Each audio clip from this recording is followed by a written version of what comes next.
Les Espagnols qui chambrent les Bleus, Kylian Mbappé qui prend encore très cher pendant que Griezmann lâche une réponse assez surprenante et l'OM dans l'embarras. Après une polémique qui prend toujours plus d'ampleur, c'est le journal du foot numéro 1548, c'est maintenant et n'oublie pas de t'abonner.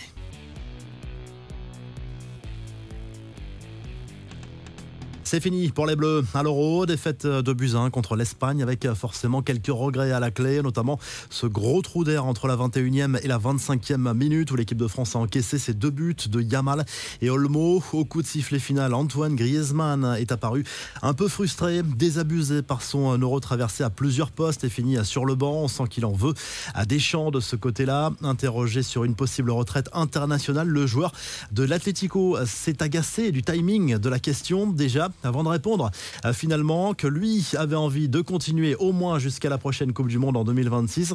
Côté espagnol, ça fanfaronne. Buteur Lamine Yamal a célébré son égalisation en se tournant vers la caméra pour lancer un parler assez clair, allusion aux déclarations de la veille de Rabiot qui affirmait que le buteur espagnol allait devoir faire beaucoup plus pour aller en finale.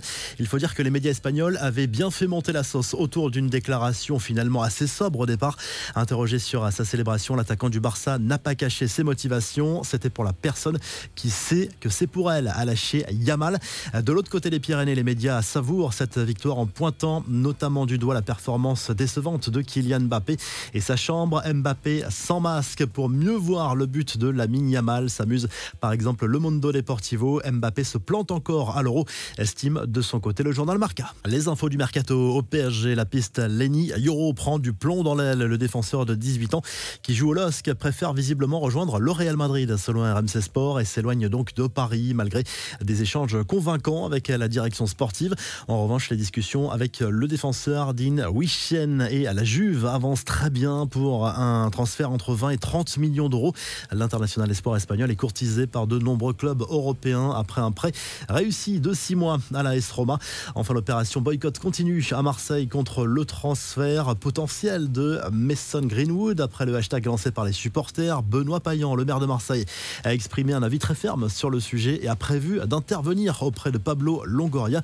Je ne veux pas que mon club soit couvert de honte par quelqu'un qui tape sa femme. Ce n'est pas acceptable, a lâché l'élu marseillais. La revue de presse en Angleterre, le Daily Mail Sport consacre bien évidemment sa une à la deuxième demi-finale de l'Euro entre les Anglais et les Pays-Bas. C'est ce mercredi soir à 21h. Jude Bellingham en une du tabloïd qui voit une occasion d'écrire l'histoire pour les Three Lions. En Espagne, les médias sont en folie après la qualif pour la finale de l'Euro, à l'image du journal AS qui a vu une équipe fantastique sur le terrain. Une finale qui aura lieu à Berlin contre le vainqueur de ce duel entre les Néerlandais et les Anglais. Et puis en Argentine, le journal Olé en ébullition également après la qualification de l'Albi Céleste pour la finale de la Copa América. Cette nuit, heure française, victoire 2-0 contre le Canada avec des buts signés Alvarez et Messi. L'autre demi-finale opposera la nuit prochaine l'Uruguay de Bielsa à la Colombie avec une belle opposition de style. Si toi aussi tu as aimé le journal du foot, on n'oublie pas de s'abonner et à très vite pour un nouveau journal du foot.